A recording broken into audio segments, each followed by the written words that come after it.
we have imaginations. Visualize what you envisage for your life down the line and introspect. Every moment is a learning moment, because before that, I didn't actually know what my job entailed. I was given a title, but I didn't know what was expected of me. Welcome back to yet another episode of Suits and Stories. I'm super excited for the guest that we have today. We've got Miss Nera Naidoo. Guys, this woman is a powerhouse. You need to hear so much of who she is, what she's done, the kind of work that she does now. It's going to be such a fascinating conversation. And I think there's so many nuts and bolts that you guys are going to learn from her journey and her experience. Nera, thank you so much for joining us today. Super excited to be hearing more about you and your career journey. Thank you for making the time with us. Thank you for having me. And I really hope that I can inspire at least just one of your listeners with my story. Thank you. No, definitely. Guys, I met Nera, I think we were both doing a talk a year and a half ago. And I think I sat there and listened to her story and just listened to who she is, what she's done. I mean, you've done a doctorate in business management. You've been a chemical engineer for many years. You've got an MBA. Like, guys, this woman has achieved a lot in her career. And I think I just drew so much inspiration from just listening to you and how you've navigated corporate and all the various challenges that come with that, right? Especially being a woman in a corporate space, I think sometimes has its own sets of challenges.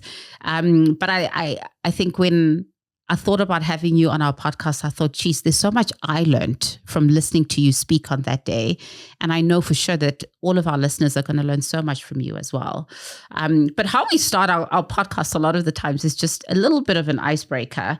You've got so many titles, guys. If you look her up on LinkedIn, like there's just a lot of titles there and a lot of achievements that you have. But if you were to create a LinkedIn headline, right, that is inspired by maybe a fun tagline from a movie or an ad campaign, something outside of corporate, what would it be and how do you think it reflects who you are? Okay. So as I mentioned to you earlier, I watch mysteries, horrors, suspense. I don't really think that that's a tagline that I want to be associated with my career.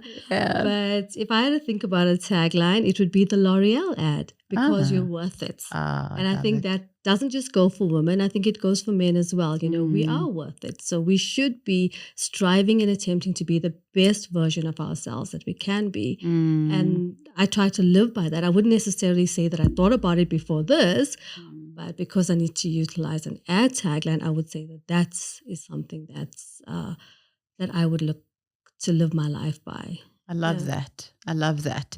And I also love, earlier when we were talking just about you loving horror or mystery kind of movies, I think what was important for me and what came out of that was the reason why you enjoy watching that, right? Yeah. And you spoke about you just the kind of person that likes to always be engaged, likes to feel challenged. You want to figure out what's going on. Yeah. Have you always been that kind of a person? No, I think it actually has developed as I progressed in my career. Okay. And as I got, more responsibilities from a work perspective. And even as my kids started growing up as well, like, starting engaging with them more like on an adult basis as opposed to kids.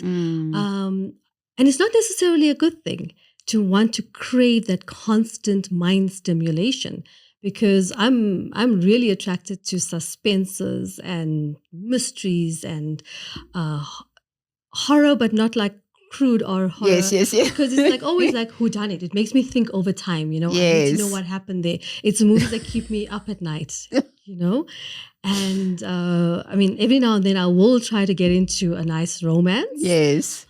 But it's very far and few between. But it's not a good thing, because I now am at a phase where I'm trying to teach myself to slow down. To calm down. To actually calm my mind. Every now and then I got to remind myself, breathe. Yes. Breathe so you stop thinking. Interesting. Breathe so that your mind is not working overtime. Yes. Yeah. So interesting. When you say that, I think there's so many instances where work can get you to a point or a level where you are constantly switched on. Yes. I think a lot of times as well as we've developed throughout corporate and we've become very like everything's on our phones, especially during COVID where we were working from home overtime all the time.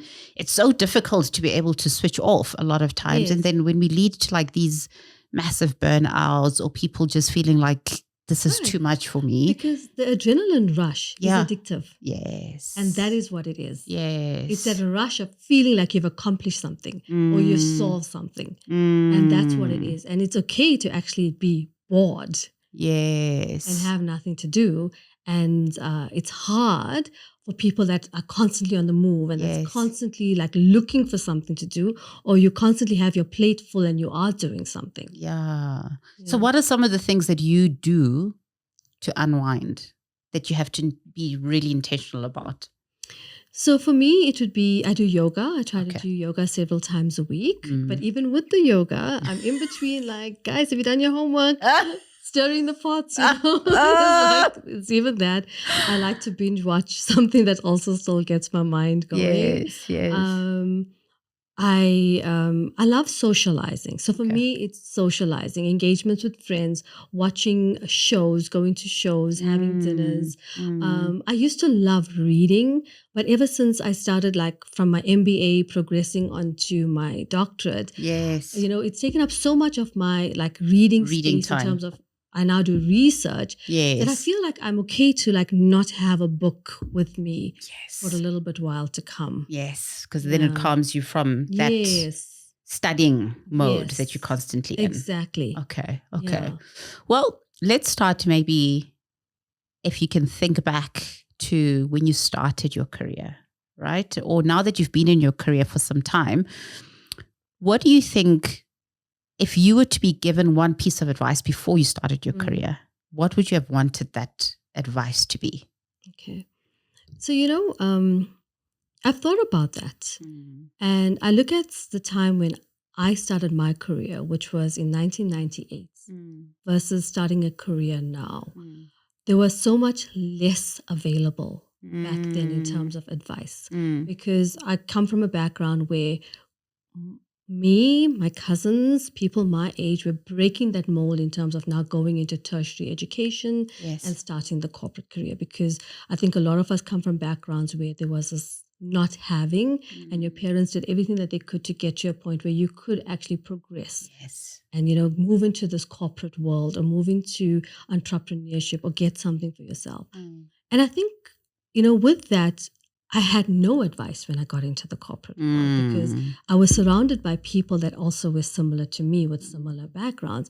But all it was I had my parents' pride that your child has achieved this. But there was something good that came out of it because with that and being an engineer in a previously, you know, just coming out of this apartheid era when South Africa was changing into democracy, going into this male-dominated world, joining a corporate that was also dominated by the previously advantaged as well. It was like I either sunk or swam, right? And with that, without having all the advice coming my way, I was forced to find my way through it, you know, and determine who is Nera and how am I going to achieve this, right?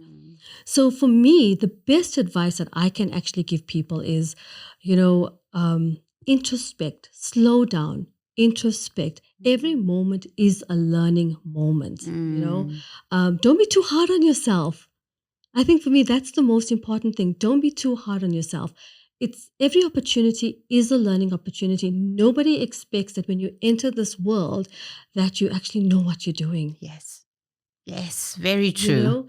And I was hard on myself because it caused me to go through a point where am I in the right space? Am I meant to be this engineer? Because I'd compare myself to others, you know? Very true. And I didn't like have somebody actually saying, you know, it's okay. You're not expected to know everything. Yeah. And I love what you're saying because I feel I had a similar kind of start in my career.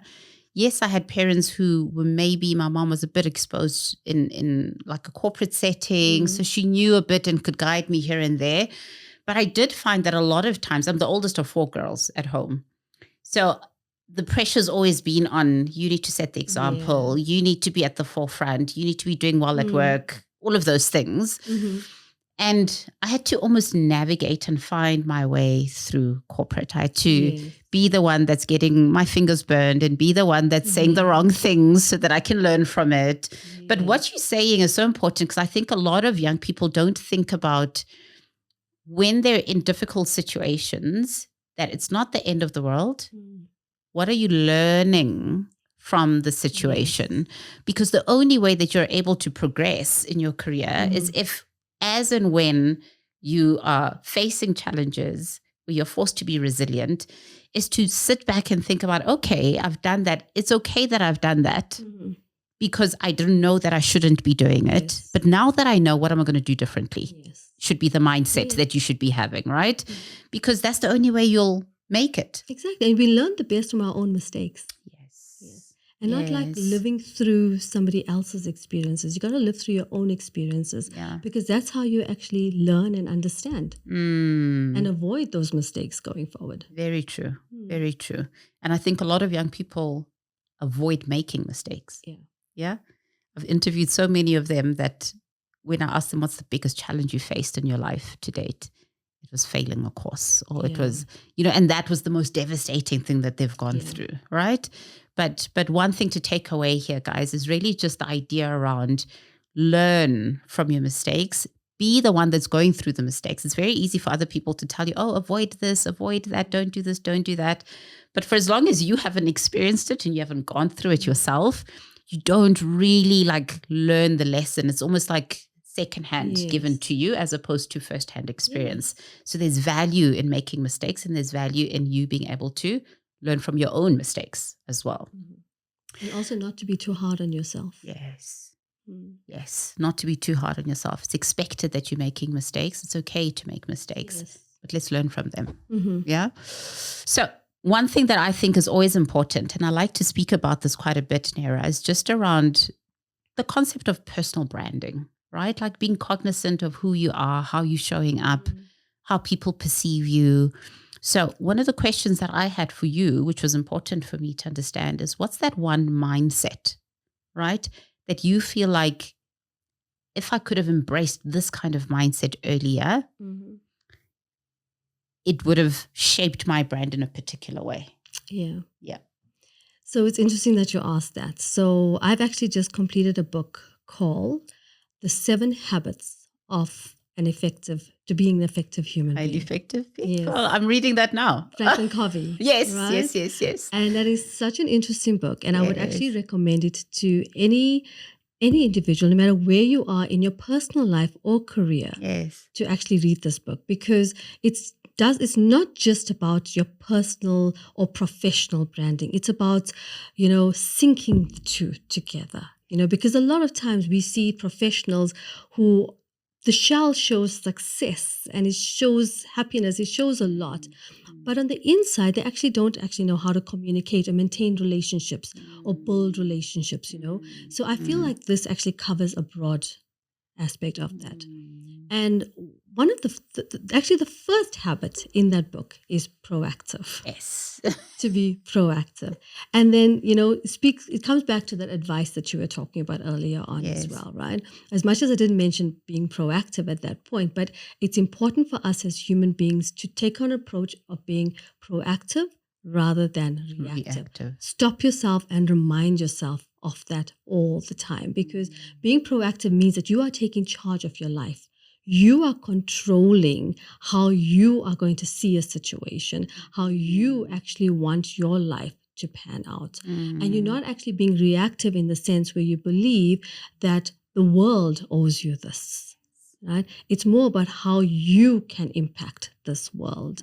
And I'll give you an example. It's, for example, if somebody makes you upset or gets you angry, it's very easy to say that person has actually upset me and I'm angry and I'm behaving in this manner because of that. But a proactive approach would rather be, I can control how I'm going to feel in this situation. This is more about them rather than me.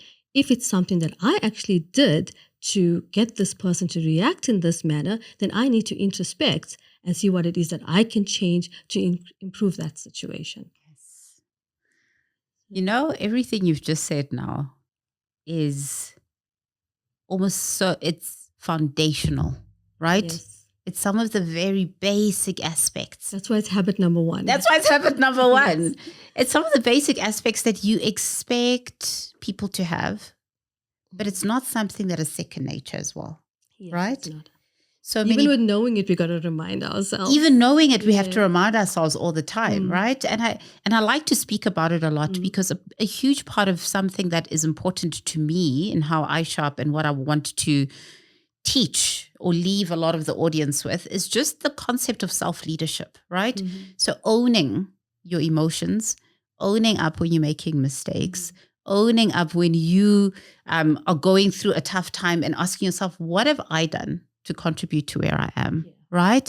And not having the victim mentality of looking at, oh, but the situation and the organization didn't give me an opportunity. And the reason why I didn't get as far in my life is because, you know, where I was born and where I was raised. And there's so many different aspects that people use as an excuse for why they are not becoming the person that they would like to become. And I think so many times also it's a limiting belief, right? They've got a limited mindset around who it is they can become. Exactly. And maybe because they haven't seen it in anyone before them. But you've also, as you were saying earlier, like you didn't grow up seeing or getting the kind of advice from people that have gone down the route that you have. So I'm very keen to understand from you at a young age, what motivated you to firstly go and become a chemical engineer, right? And what motivated you to have this mentality of continuously learning, upskilling yourself, facing the challenges that you faced?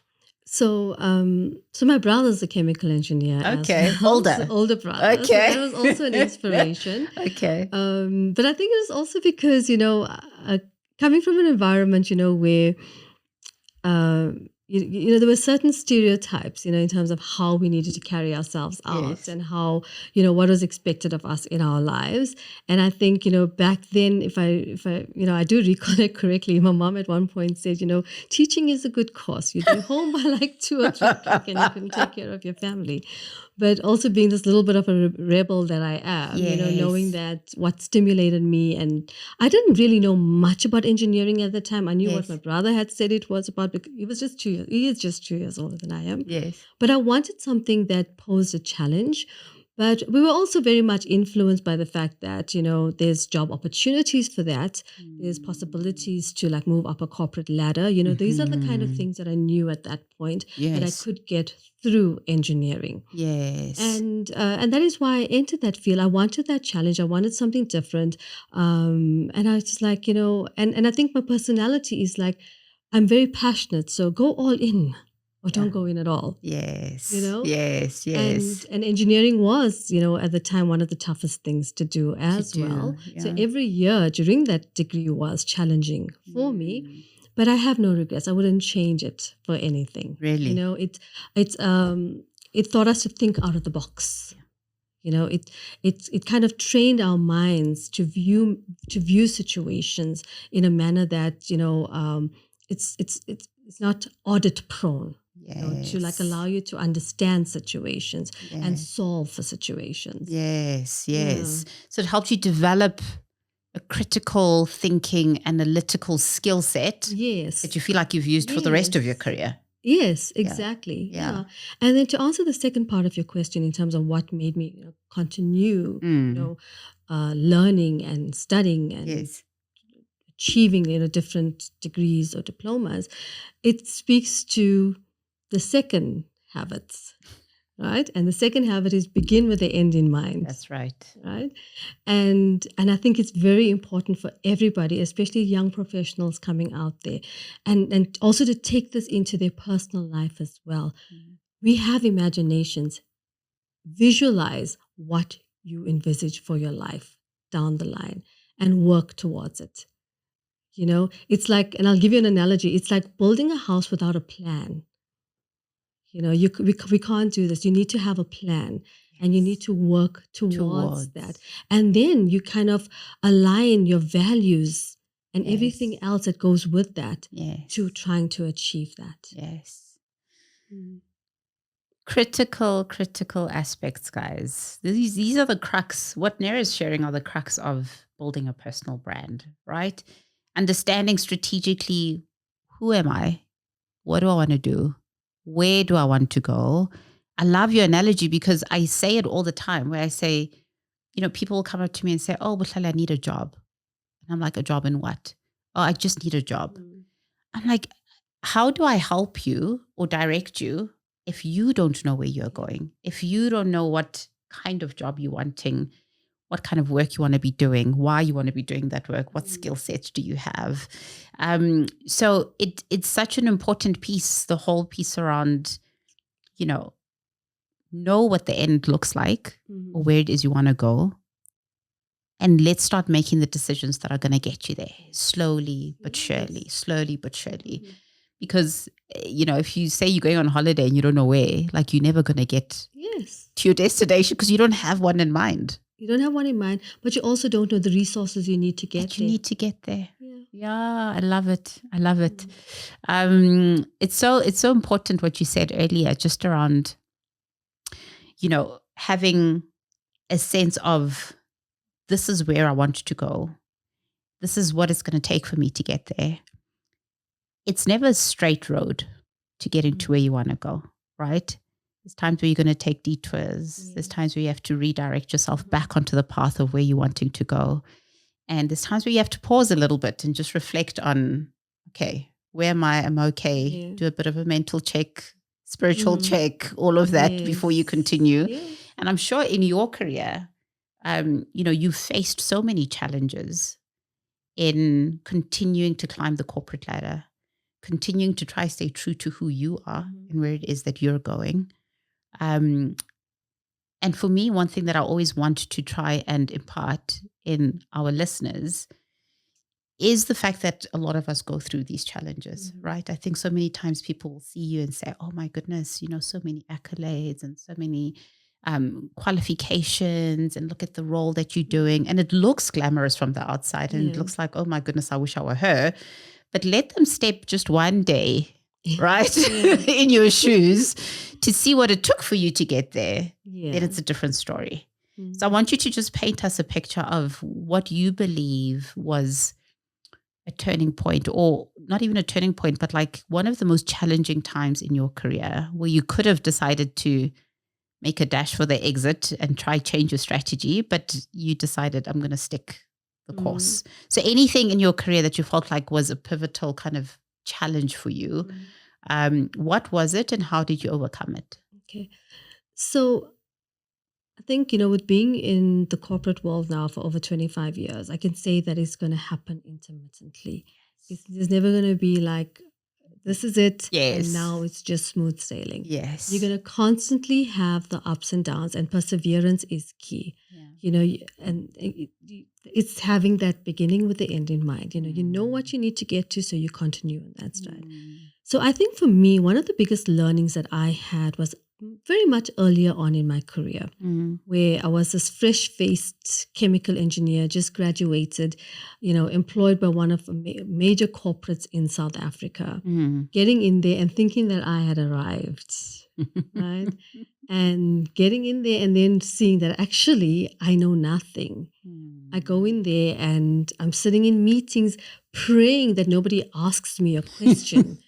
Because firstly, I was scared to speak up in meetings because, I come from this passive upbringing and passive background. And now to be sitting in these boardrooms, because with a degree, you go in there already like on this middle management level. Yes. And you somehow expected to already contribute. Yes. Right? Yes. And then more so than that, I had other peers that joined with me, but from previously advantaged groups, but obviously given better mentorship than I was given at that time. Yeah. So I didn't really experience any form of racism growing up because I think our family sheltered me well enough. They took care of us. So we never really thought we were lacking in any way until we went out into this big real world.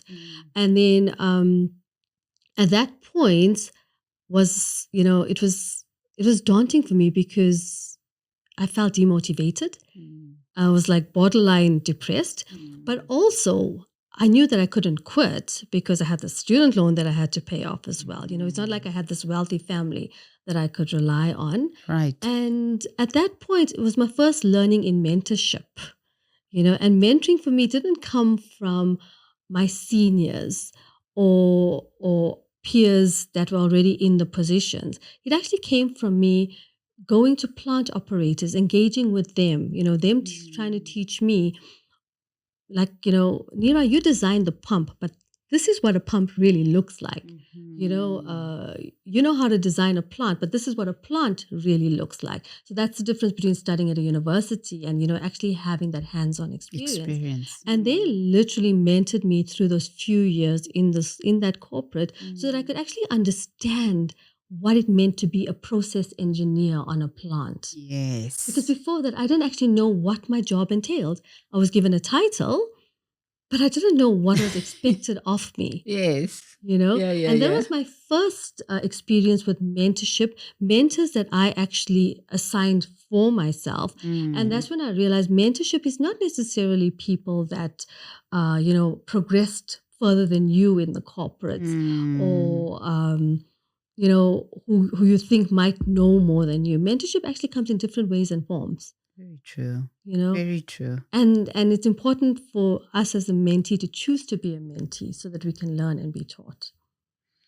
That's such a true statement around you need to choose to be taught. Yes. Right? Because like you said earlier, I think it all comes with being intentional about wanting to learn. Yes. Wanting to grow. That's the only way you're going to look for a mentor. I like saying all the time, or I like to share that, the first time I had a mentor in my career was maybe 8 years into my career. And it was given to me. Like it wasn't even, at the time, I didn't know what mentorship was about. And I didn't actively seek out someone to mentor me because I've just, as a firstborn in a family, like I'll figure things out. Like we'll get there, I'll figure it out. Yes. Let's not, I'm not used to asking for help. And so, the mentor was given to me. And through that process, I realized, geez, it's so valuable to have someone that you can ask questions, to have someone that you can engage with, to have someone that you can get guidance or counsel from. Yes. And it's only after knowing the impact of having that I then started seeking people to help. And since then, it's become actually a major consideration in corporates that coaching and mentorship is a big part of it. So the youth of today are actually fortunate in that. Yes. But what's important to understand is that the mentee drives the relationship, not the mentor. There we go. So it's not about waiting for your mentor to set up time with you. It's not about waiting for your mentor to check in with you, ask you how you're doing, ask you whether you've been able to achieve that thing that you set out to achieve in the last conversation that you had together. You need to be driving the conversation. You need to be checking in. You need to be updating your mentor on where things are. You need to be setting up when you're having the next coffee chat, right? Because it's your career, guys, and it's about owning your career. It's about taking ownership and being proactive, taking the initiative to further yourself, right? But you'll only be that kind of person if you know where it is that you're wanting to go, right?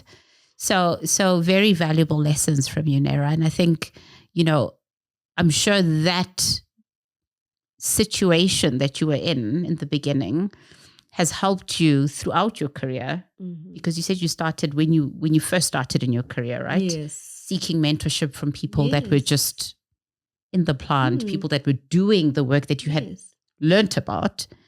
Have you continued to have mentors for the rest of your career? I did, but never formal mentors. Yes. But, and that's the thing, mentorship does not have to be formalized. I think in any space that you're in, you will, whilst you're in that space, identify individuals that you actually look up to. Identify certain characteristics, and it doesn't necessarily have to be one person. You identify certain characteristics from maybe a few people that's in that circle or in that space that you're in, to actually learn from, to actually absorb information from, or look up to, where you look at how somebody might carry themselves out in a for a presentation, for example. Mm. And, and then you can speak to them to say, okay, so how do you come across so confidently? What are some of the Yes. tools that you use? Yes. What can I learn from you? Like, what books do you read that I can actually go and look at? Yes. Gain some insight from that resource. Yes. And I think it's because, being in the corporate world or being in any form of, professional space, there's not just one facet. There's many facets that you're trying to improve on. There's many skills that you need to improve on. And all may not necessarily come from one person. Very true. Yeah. Very true. So you've ensured that where you are noticing certain characteristic traits or skill sets in people, that you engage with those people to find out how do you do it. Yes. So that you're able to improve yourself as well. Yeah. Observing as well. Because I went from the technical engineering field to the banking world, so navigating that space was not easy, but I needed that. I needed to identify individuals that I could learn from. And fortunately, with the company that I'm at, like I mentioned just now, corporates spend a lot of attention now on training and coaching and mentorships. Yes. So it does help. It does help. Tell me something. I mean, having had the career that you have, you've transitioned from being a junior who typically in a corporate or professional setting is very hands-on, doing the work, learning the systems, all of that kind of thing. And then once you transition into a leadership position, right? Being a leader is not just about a title anymore. But has everything to do with your ability to engage, to inspire the people that you lead in a way that is going to be effective and that's going to help you as a team get the output that you need to be, right? If you look at your leadership journey, what do you believe is one of the things that were most difficult for you? But what do you also think has been a great learning opportunity for you as you've transitioned into a leadership position? Okay. I think for me, one of the biggest things would be trust, because coming from a place like you mentioned, where you're hands-on and you're doing the work, to get into a point now where we're in team leaderships, but trusting that people within your team are going to do it. I think for me, that would probably be like one of the biggest learning curves that I had to come across and to endure, to actually let go and trust in the individuals that are actually doing or performing the relevant tasks. Hence, I did my MBA, followed by a doctorate. It helps to upskill. It helps to understand that everybody has a role to play, because in so doing that, you actually earn your team's respect as well. Very true. Because nobody wants to feel like you're not trusted. Yes. But it's a journey. It's a learning curve, and it's a constant learning curve. It's a constant reminder that you just got to let go and trust in others to deliver. And it's about all facets, I think, of leadership as well. Yes. And I find that a lot of times when you trust the people that report into you, most of the time you get the best work out of them, right? Because I think, and maybe I speak for myself, but being the kind of person that is not trusted in spaces, or someone is constantly second guessing the work that you do, also makes you almost not be as confident in yourself, because you feel like, have I done the right work? Will it be checked? Will it be brought back? Whatever the case may be.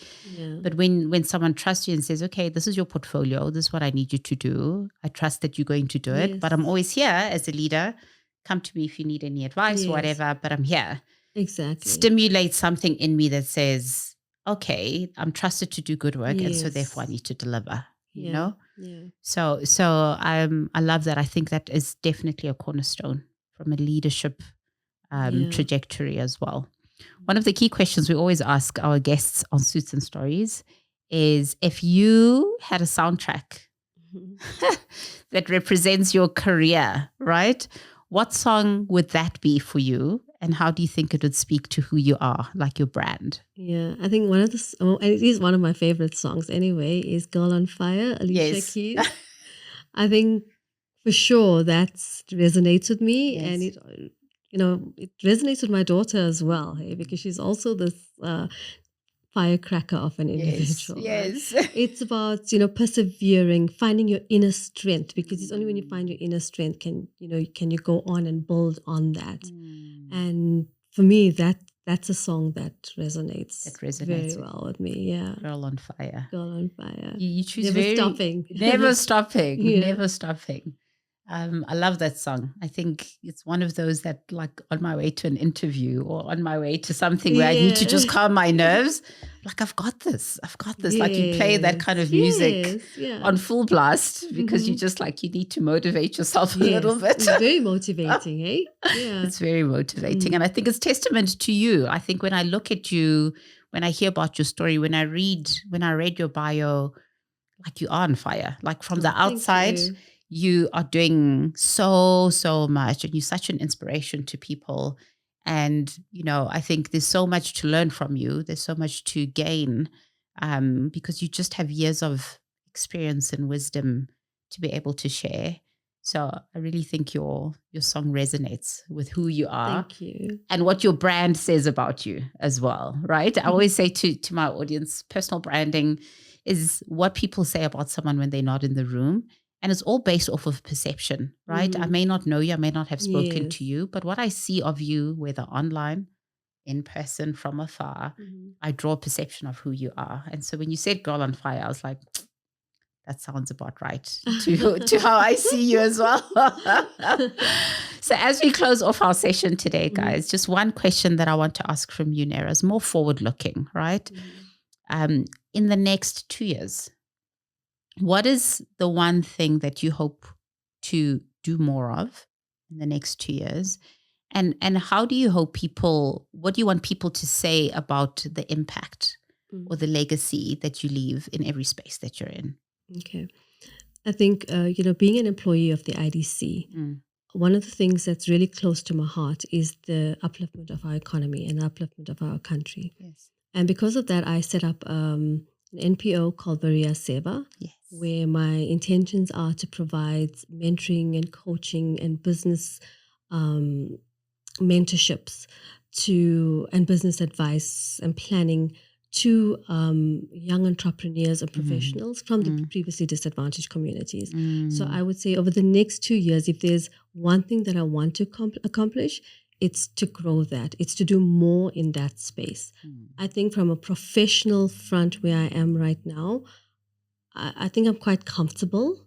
I probably want to take on more board directorship positions, but I think I want to do more in that community front.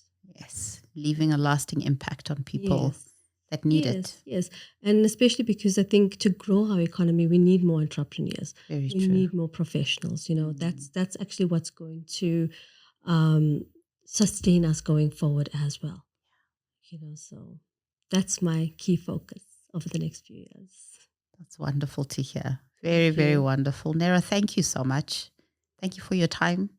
Thank you for your wisdom. Thank you for all that you shared on this platform. And thank you for the work that you do and continue to do, right? Even the NPO that you are speaking about.